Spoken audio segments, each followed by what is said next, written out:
Welcome everyone to episode 4 of Darcel Disappoints, a collection of conversations with me, your host, Benjamin White, and Craig Redman, creator of Darcel. Earlier episodes are now available to listen to on Spotify, Apple Podcasts, YouTube, and a whole host of other platforms. We have covered the origins of Darcel, including Craig's move from his native Australia to his home in New York, the inspiration for Darcel as his vehicle to comment on the world around him, and sometimes further afield, and his wonderfully dour protagonist, Darcel. We also covered Craig's love for remixing art and collaborating with Darcel. He took us through the creative process involved and gave us some insight into the outputs of these partnerships. However, as a presenter, I feel none of them to date have had the same impact as that of his collaboration with the wonderful Parisian brand Colette. And today, we'll be covering this beautiful partnership in conversation with both Craig, and I'm also delighted to welcome the founder of Colette, Sarah Andelman. Hey Craig, and welcome Sarah. Hi Ben, what a wonderful intro. It's good to be here. Great to be here. Hello Sarah. Hello Ben, hello Craig, thank you for having me. It's wonderful to have you on, Sarah. And I think firstly, maybe before we get into kind of the partnership with yourself and Craig, could you maybe introduce yourself and just give us an overview of the Colette brand? Absolutely. I'm Sarah. I'm based in Paris, France. And we opened Colette back in 1997 on Rue Saint-Honoré. And it was a shop on 3 levels with a gallery space, a selection fashion, design, beauty, and a restaurant, water bar at the basement. And it was, we had the motto style, design, art, food, and we kept changing windows every week and having always trying to offer the best of the best in all different categories. And we decided to close in 2017, so it will be 5 years now, after 20 years of wonderful adventures. I bet, and such amazing memories as well, I'm sure. Craig, why don't you tell me a little bit about your experience of Colette as a store and like an experience before we go into the partnership? Yeah, I think I first went to Colette, obviously before Sarah and I had met and before we started working together. I think I went in 2004, one of my first trips to Europe when I was based in Australia. And I just remember I went with my friend Carl and we were like, what are we going to do in Paris? And the only answer was go to Colette. Like nothing else mattered at all. So I remember it was quite daunting to a couple of Australians. We put on like a full look just to go shopping and to go to the store because, that's what Colette is. Yeah, it was just an amazing experience. I mean, that was always the beauty of Colette. It was never just a store. It was an experience. And nothing, particularly when I went back then, nothing existed like that at the time. It kind of transcended traditional retail experiences. And most importantly, it was just cool. I was so excited to be able to go there and experience like what was, of the moment. Colette always had that incredible mix of like high and low, affordable and luxury, everything from fashion to music, magazines, that huge cross-section in a perfectly curated way. And Sarah did that all the way up until she decided to close the doors. It's an incredible store. And it was a great first experience, of course. Thank you. And I must say, and I live in the UK, right? So I don't really have much excuse because Paris is so close and yet I never ever visited. And so I'm very, very, very upset about that because, always looked at it in wonder and never quite imagined that it would just disappear. And we'll move on to that.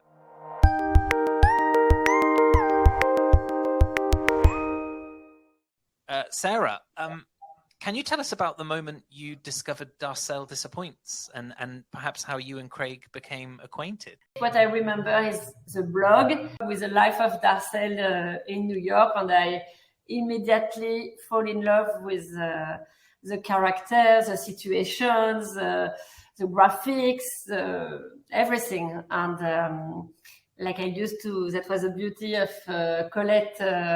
Immediately when I found something I like, I would reach and try to find a way to work together. And the blog was it was, I think, very new also for back in the days, this kind of just one image nearly every day, or in my memory it's every day, maybe it was not, but very often that you would wake up and want to see what happened to Darcel, which crazy situation, or he would have reflect on, and immediately I loved it. I love that. And yeah, I think many people still find such joy in Craig's work. It's always great to see what Darcel has been up to. Perhaps a little bit more grown up these days, Craig. Would you agree? How dare you, Ben? And Craig, can you recall then the moment that Sarah and the Colette brand kind of got in touch and like what your next steps were? I remember the first email I got from Sarah, and I may have screamed a little bit at the computer just because Sarah and the store, held such reverence in my mind. And I mean, in my head, as I was creating Darcel, like doing the blog post, I was like, I could see the like parallels between how the two could potentially work together. So when I first got that email from Sarah, I was like, oh my God, this is perfect. This is kind of like the fantasy job. I don't know if you remember this, Sarah, but like the first thing you asked me to do was like a New Year's card, which I was so excited about. And I designed this Happy New Year card. And I was thinking, like, what is Darcel going to do on New Year's?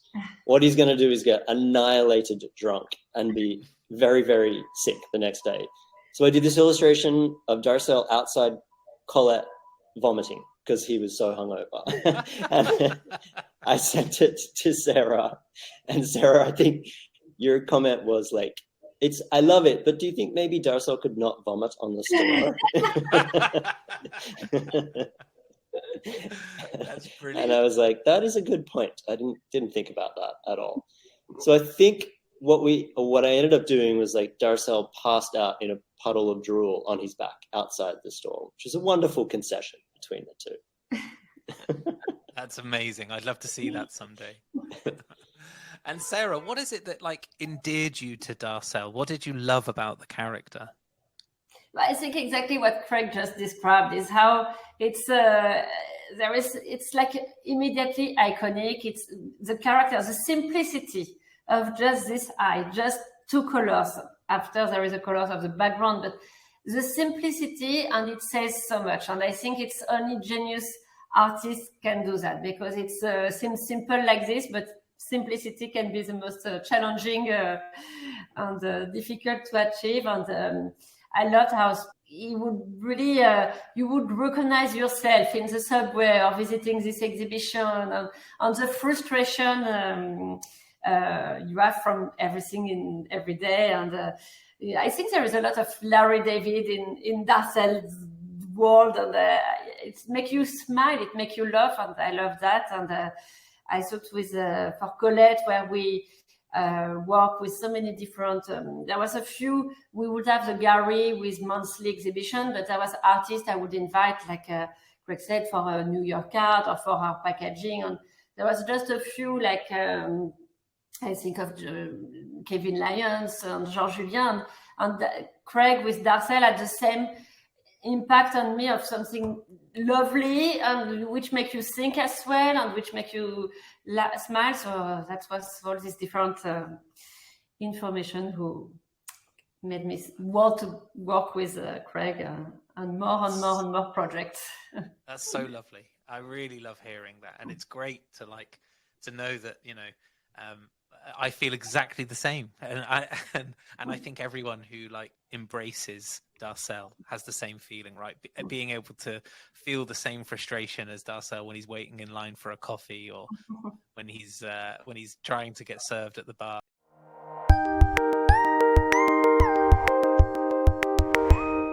Craig, tell me about the timeline of your collaboration, because this exceeded a single collection, right? This went on for many years. Yeah, I always say that Sarah and I collaborated for 10 plus years, because I don't know how many more years beyond that. It just kind of, up until this day, we're still working together, which is amazing.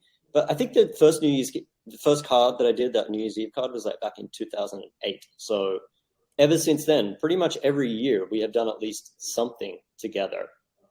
Back in the very early days, I remember we did a skateboard. There was maybe a magazine cover. We did some lighters. And that kind of led into my first exhibition at Colette, which was called, and I still love this title, And a Miserable Day to You Too. Which is really leaning into Darcel's wheelhouse. Sarah allowed me to pretty much take over, as she did with all artists, really, that exhibited at Colette. You could kind of take over the whole store. So there was kind of like a central exhibition area upstairs. Then I also did the water bar, which was the restaurant downstairs, a mural in there. We did some shopping bags. We did merch. We did like artwork that sat in the stairwell. And same for the second exhibition I had there as well, which was a couple of years later, what we called 150 Darcel portraits, celebrating 15 years of Colette at first opening their doors. Actually, on the back of that, Sarah, we did the Colette Carnival as well, right? Yeah. And so I correct you, when that was not all artists invited to take over all the shop. It was especially you. Oh, really? Your work would fit so well with beyond the gallery space. But no, we didn't do that with so many artists. But it's true that for the 15th anniversary, when, I don't know if I would not have there. So it's you came up with this idea of the 150 portraits. I don't know any artist who would not say, look, you are crazy, goodbye and good luck. Just accepted this amazing series to do this 150 portraits of everybody from music, fashion, design, industry. It was amazing. And all person who you Darcelized with this portrait were so happy and proud and to get their own portrait. And I think that was really so cool. I also love that at that particular exhibition, like people who weren't in the show, because it was a little bit obtuse sometimes, like who was who, even though the name of the person was above the portrait, you could kind of like find someone within 150 people that kind of looked like you and then kind of co-opt that identity. I like that little extra kind of element that came in with it too. Yeah, we did like I did the branding for the Colette Carnival straight after, which was a big event that Sarah put together in the Tuileries in Paris. At one stage, you got me to like redesign all the collateral for the store, like the shopping bags and the website, which kind of led into what my favorite project between us was, which was the IKEA collection, which was totally crazy. Actually, I think it was after we could get into the IKEA collection a little bit more, but in the middle of that was when you kind of decided to shut the doors, when Mon Amour, the documentary, was being filmed. So it's kind of an interesting period for you, like still working on this project with IKEA, but also like coming to the realization, I guess, about what you wanted to do with Colette and Colette's future. So what happened? So in 2017, we were 20 years old, and we decided to close, but we could not announce it yet. And I contacted IKEA. They said, "Oh, let's do a collaboration, etc." And I could not say, "Look, we're about to close in 6 months." So we started working on the project, and at some point when this could reveal we were closing, I said, please, let's continue this collaboration, even because I had no idea it would take so long. Any project with them is at least 2 years old, or 2 years long for development. And I convinced them to continue to do the collaboration, even with Colette closed, because it will be under the Darcel identity. And yes, for the people who would see some little glimpse of Colette with a blue logo on the address, but it became more a Darcel IKEA collaboration, which I was very happy about. When we announced we are going to close 6 months later in July, we announced we will close in December. It's Hugues Lawson body started to shoot the last 6 months of Colette, and of course all the important people who played a role in Colette history, and we are very happy that you accepted to be interviewed, and we see you with Hendrik from IKEA in the middle of the process of this collab. Yeah. Really interesting there, just quickly to hear that difference for you in terms of like, and I think it's very clear for everyone, when you were collaborating or when you were changing the store, as an example, like you would do that week to week. And yet when you were working with a brand like IKEA, it was like 2 years of development. Is it always been your intention to move fast?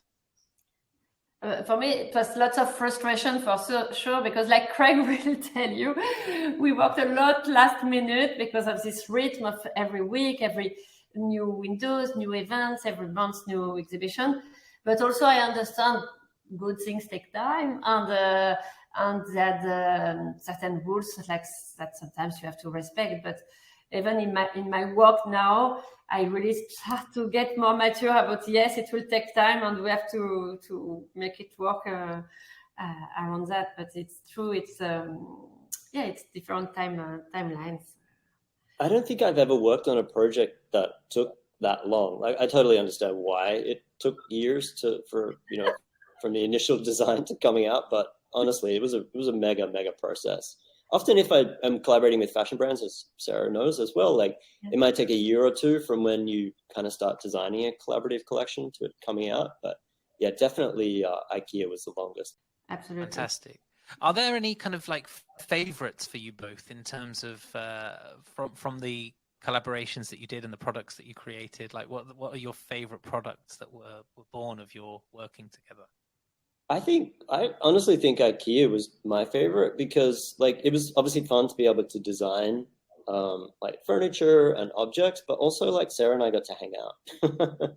We would go to is it Almut in Sweden?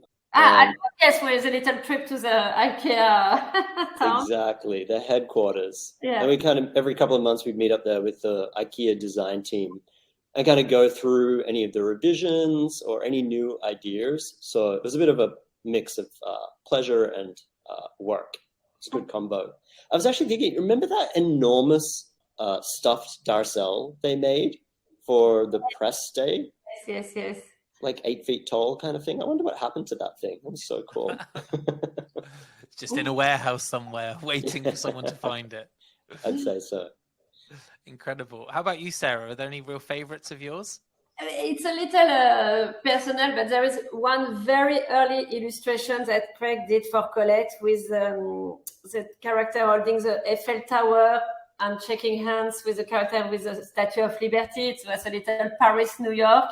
And it was a moment I met with Philippe, my husband, from New York. And Craig didn't know that. I think you did it more for you than for Yeah. Paris, New York. But I love this, these two characters meeting and this connection, Paris, New York. But it's true that after everything from the Carnaval, Colette, and IKEA, of course, but it was all so smooth. It's so rare, so special to just understand each other and make things happen more from Craig's side, because me, I'm good to write emails, and Craig is good to just send the perfect image that you have nothing to except this first experience for the New York. It's just perfect. So I really loved everything we have done together, and hope it will continue to have more fun. Amazing. And then the most recent collection, obviously, was the digital Colette Darcels that were created. And I'm wondering, what was it like to create like a collection like this and release it from a Web3 point of view? I think from my perspective, it was kind of like the perfect culmination of like all of our years of working together and kind of experimenting and developing our partnership in a new medium. That was the most exciting part for me. And I love that we could honor and celebrate a kind of a momentous date in Colette's history as well. So what we decided to do was to create 25 Colette X Darcel NFTs to celebrate 25 years since Colette first opened their doors back in 1997. So obviously there's one Darcel, one NFT for each year. And the kind of idea was to like have each Darcel like represent someone that you might have seen at Colette, someone hanging out at the store, kind of representing the community that Colette built. But what I like most about the collection was like the little personal references that we could get in there, Sarah, like a reference to Colette, which is Sarah's mother, also co-owner of the store, We got references to Sarah in the collection. We got references to Sarah's son in there as well. So there's like little personal touches in there.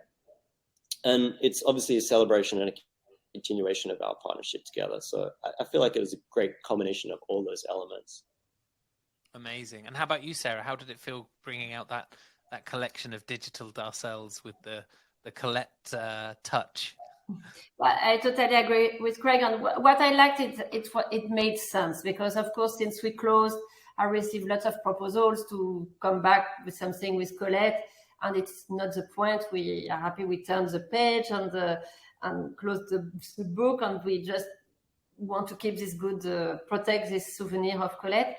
But here, if you think about it, with Colette, we were always about what's going on, and it was a moment with NFT was on. Everybody was talking about NFT, and it's not a word I would have come like this. And Craig was so nice to really show me step by step, explain me step by step. Even if I did so many calls and conversation about it, it was with Craig that I totally understood, and especially with the Discord community that Craig introduced me, that I realized, yes, there is a real community around this world of the NFT. And again, Craig really made the perfect art piece to create this mix of the Colette and Darcel codes.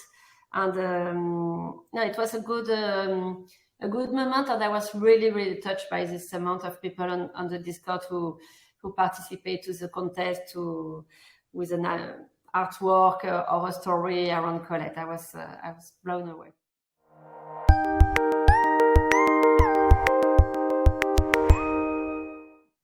We recently saw the 5-year anniversary of the closure of Colette via an amazing high snobiety piece.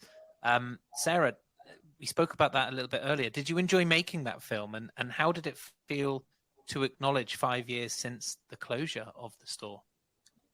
When Hugues approached us to shoot, we had no idea what was going to come out from it. He came nearly every day from July to December and captured the teams, the customer, and interview people we worked with. And I really let him do his thing. We had no plans. And it's true that when it came out like 1 year after we closed, it was emotional, because we realized it was the energy we had in the shop, and how everybody had his own little story. So, and 5 years later, every day someone tell me, we miss Colette, we miss you, and I'm really, I can't believe it.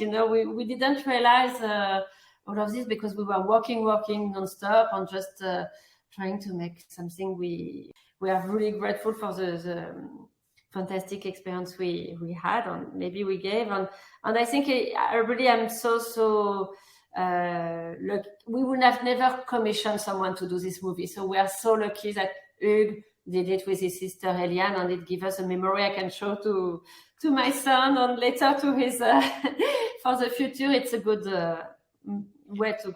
We would not have done it with a book, with photography. I think it's a perfect way to understand what was going on.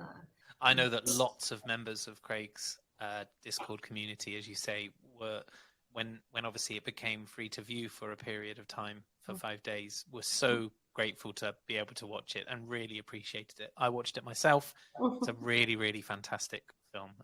It was definitely a pretty emotional experience. Like when we Sarah had organized for the New York premiere of that, and I guess Sarah had pretty much invited like all the artists, fashion designers, everyone that was kind of involved with Colette at some point, I guess, in New York to come and view the film at the premiere. So it really felt like a family reunion, and like everyone sitting together in the cinema, watching it together. Everyone who had such a great experience with Sarah and Colette, it definitely gave everyone the warm and fuzzies. It was really cool. Sarah, what are you working on presently then, and where can the fans of Darcel Disappoints learn more about your projects? So I started my company called Just an Idea, mostly helping brands to develop collaborations, pop-up, and like consulting. And I also started publishing books 2 years ago. on the same name, Just an Idea, which you can find on justanidea.com. And it's limited edition books of 400 copies, and it's to highlight some talents, creative artists, where I like the work. It can be a photographer, it can be a florist. And now it's already 3 series of books, like 17 books. And I start to develop objects around books, like book ends, bookmarks. So voila, where I am now. Lovely. It sounds amazing. It sounds so creative, as we all have come to expect and enjoy from the stuff that you do. Sarah, I'm so grateful. I'm going to ask Craig a final question now, which is, Craig, as a creator, tell us how this experience of working with Colette can be summed up to the audience, in terms of your ambitions fulfilled and perhaps what you learned from the partnership. I've done a lot of collaborations and a lot of partnerships over the years. And I mean, the beautiful thing about Sarah and my partnership, our relationship, is that implicit trust between us, which really does not happen very often, if ever. Sarah respects what I do. Obviously, I respect everything Sarah does to the nth degree. And having that kind of trust in each other really allows us to be able to do different projects together, whether it's a product or an NFT. And I don't know, Sarah's always been such a great supporter of me, and I really owe a lot of Darcel's success to her. Darcel was like an undiscovered gem, I suppose, at a certain point, and she really nurtured that relationship and brought Darcel to the forefront. And I'm forever grateful for that. And you're the best, Sarah. Sarah, it's been so wonderful speaking with you. Honestly, it's just a wonderful opportunity to be able to interview someone who I hold in such high regard. So thank you so much for giving up your time today. Yeah, we look forward to seeing what you do and hopefully seeing your wonderful works with Craig going forward. Thank you so much, and I look forward to listening all the podcasts around what you will do. Wonderful. And Craig, thank you so much. I really appreciate your time again. Thanks, Ben. Thank you so much, Sarah.